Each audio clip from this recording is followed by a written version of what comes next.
नमस्कार। One day matter में आपका स्वागत है। कोविड-19 कहीं वरदान तो कहीं आफत बन के आया है। आफत के बारे में हम सब जानते हैं। लाखों लोगों की जानें चली गई हैं, करोड़ों परिवार बर्बाद हो चुके हैं।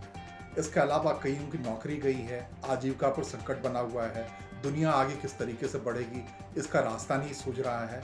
और कोविड का दूसरा और तीसरा लहर अलग अलग इलाकों में अलग अलग तरीक़ों से आ रहा है। कई देशों की हालत बिल्कुल बर्बादी पे कगार पे है और लग रहा है कि हम या इंसानियत एक बड़ी दुविधा में, बड़ी परेशानी में फंस गई। लेकिन जहाँ तक वरदान की बात है तो ये वरदान उनके लिए निकल कर आया है जो अमीर अरबपति बनने की चाहत रखते हैं। जी हाँ, फोर्ब्स की सूची आई है, 35वीं सूची है ये। 35 सालों से लगातार अमीर के अरबपति बनने के रास्ते के बारे में फोर्ब्स की सूची जारी होती रही है। और इस सूची में जो तारीफ की बात है वो तारीफ ये है कि भारत के मुकेश अंबानी एशिया के सबसे अमीर व्यक्ति बन गए हैं। फोर्ब्स की सूची बताती है कि मुकेश अंबानी ने चीन के जो नंबर 1 अरबपति थे एशिया में, जैक मा को पछाड़ दिया है। मुकेश अंबानी ने इतनी संपत्ति अर्जित कर ली है कि पिछली बार जो अमेजन ई-कॉमर्स की कंपनी है और उसके कर्ता धर्ता दुनिया के सबसे अमीर हैं, उन्होंने जितनी संपत्ति अर्ज करके नंबर 1 की कुर्सी पाई थी उससे ज़्यादा संपत्ति मुकेश अंबानी ने इस दफे अर्जित की। जाहिर तौर पर अरबपतियों के बीच का होड़ इस महामारी के दौरान भी जारी है। मुकेश अंबानी से नीचे गौतम अडानी है। मुकेश अंबानी तकरीबन $64 बिलियन के जरिए हासिल करके और दुनिया के नंबर 1 नहीं कह सकते हैं, एशिया के नंबर 1 की कुर्सी पर पहुंचे हैं। और गौतम अडानी दूसरे नंबर पर है।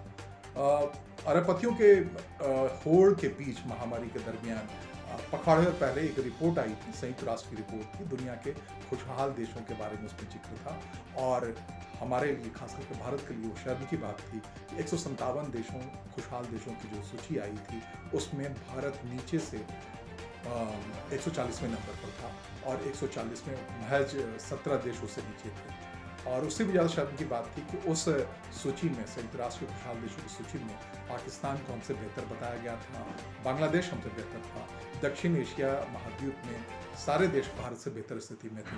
उसके कुछ मापदंड थे, उस मापदंड पर कईयों का ऐतराज़ हो सकता है, जिसके आधार पर खुशहाली का आकलन किया गया था, सामाजिक संरचना को लेकर के किया गया था, आज़ादी की दशा को लेकर किया गया था और पर कैपिटा इनकम को लेकर किया गया था। तो हमारी आबादी ज़्यादा है, हम कह सकते हैं, और उसके कारण हम वहाँ पिछड़ रहे थे। लेकिन फिर ये बात चीन पे क्यों नहीं लागू होती है? चीन दुनिया का सबसे ज़्यादा आबादी वाला देश है, लेकिन उस खुशहाल देशों के इंडेक्स में भारत से ऊपर है। फिनलैंड नंबर 1 पे था। तो जाहिर तौर पे हम एक और पिछड़ रहे हैं और कोविड-19 के दौर में। दूसरी ओर ऐसी भी रिपोर्ट आ रही है कि जो अमीर अरबपति बनने की चाहत रखते हैं उनके लिए बेहतरीन अवसर आ रहा है इस आफत के दरमियान। तो आपका अपना नज़रिया है, आप इस आफत को, इस परेशानी को किस नज़र से देखते हैं?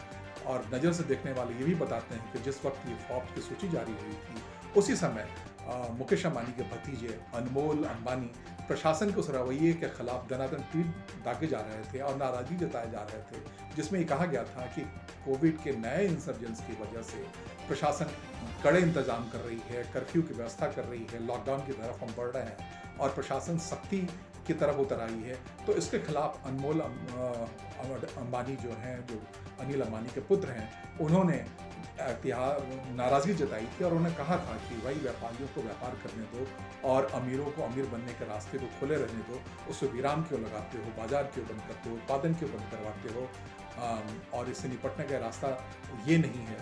तो ये समझना होगा कि कुछ लोग जश्न मना रहे थे, कुछ लोग ऐतराज़ जता रहे थे और हमारे लिए अपने चाहने की बात है, हम इसे जश्न के तौर पर लें या ऐतराज़ के तौर पर। लेकिन ये सच है कि अमीरों की अमीरियत बढ़ती जा रही है, गरीब फिसलते जा रहे हैं। धन्यवाद। फिर अगले एपिसोड में नई बात।